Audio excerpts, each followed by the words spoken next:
What's up, dear insiders, and welcome back for another YouTube official movie review. Yes, it's a movie review as I watch Despicable Me 4.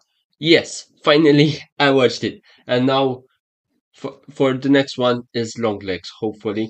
Yes, I watched it here at home. Despicable Me 4.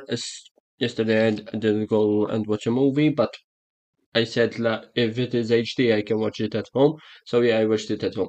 So let's dive into this official movie review. So as far as we currently know, there are three gorgeous young girls which were adopted by the super villain group, which is played by Steve Carell, who this one intended to use them to further his evil plan to capture the moon.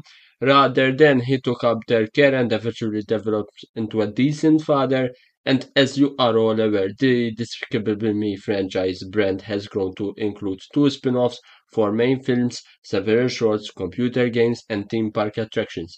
Despicable Me 4 is the most recent entry in this film, which it keeps track several franchise staples, but adds more of the extra vigilant villains, which are the minions, um, uh, with the expectation of the 2015's Minions film, which tested my patience. This movie series has gone a long way since its 2010 premiere.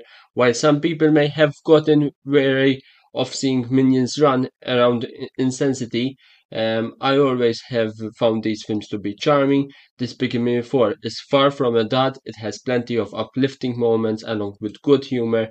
Despite enjoying Groot's most recent adventure, I couldn't get rid of the impression that literally something was lacking. Since the original Despicable Me, Gru's family has expanded significantly, and this film welcomes also Gru's Jr., the baby, former supervillain, and his wife Lucy, which is played by Kristen Wiig, newborn's baby. A recurring joke that is that Jr. doesn't think much of his father, despite Gru's best efforts to win the infant over.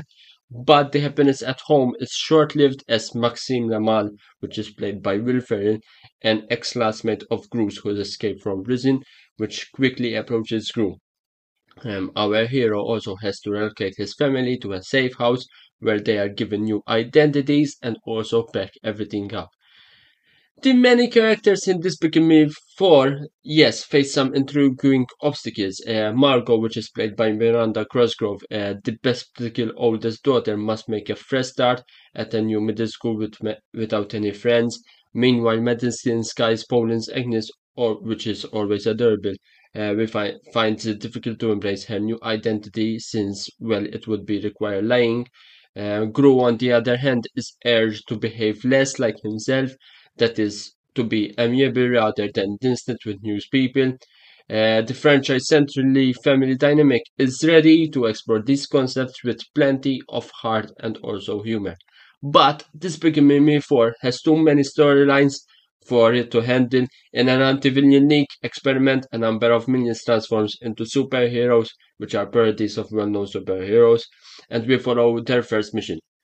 We also see that Gru finds himself helping his new neighbor Poppy, which is played by Joey King, in a theft involving his former mater, a school for villains that seems ripe for more investigation in addition to the chat that Maxine possesses.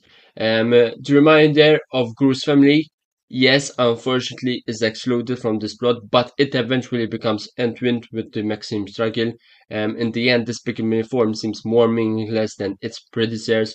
Although Gru's relationship with his daughters constitute the foundation of the franchise, the girls seldom ever get to shine except in the few select scenes. Actually, Gru and Poppy spend much more time together. The film's fast-paced narrative first hides the gaps between the multiple storylines, but closer illumination reveals that also Despicable Me 4 is so focused on its own concerns that it also has overlooked some of the franchise's most enjoyable moments. Nevertheless, there are a few things to like about Despicable Me 4 before dismissing it as a bust. It makes for an exciting sight to behold because of its ability to maintain its balance on its feet. Sofia Vergara as Maxime's accompanies Valentina and Ferrell, who are newcomers to the genre, blend in perfectly, and even though Vergara's role is underutilized, it's worth watching for her devilish laugh alone. Carol's indefatigable groove, intonation, and Phil's hemiphonic accent combine to make Maxime feel like a real adversary villain for Gru. Although Maxime's great theme transform humans into cockroaches seems absurd, the final act personalizes it and increases the stakes.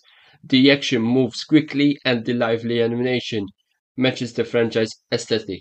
Although the minion plotline in Despicable 4 may be the least important, I think it will also entertain enough fans for Illumination to consider doing another spin-off. In fact, there are some rumors, even the director is thinking about it, that they will do a live action minion movie.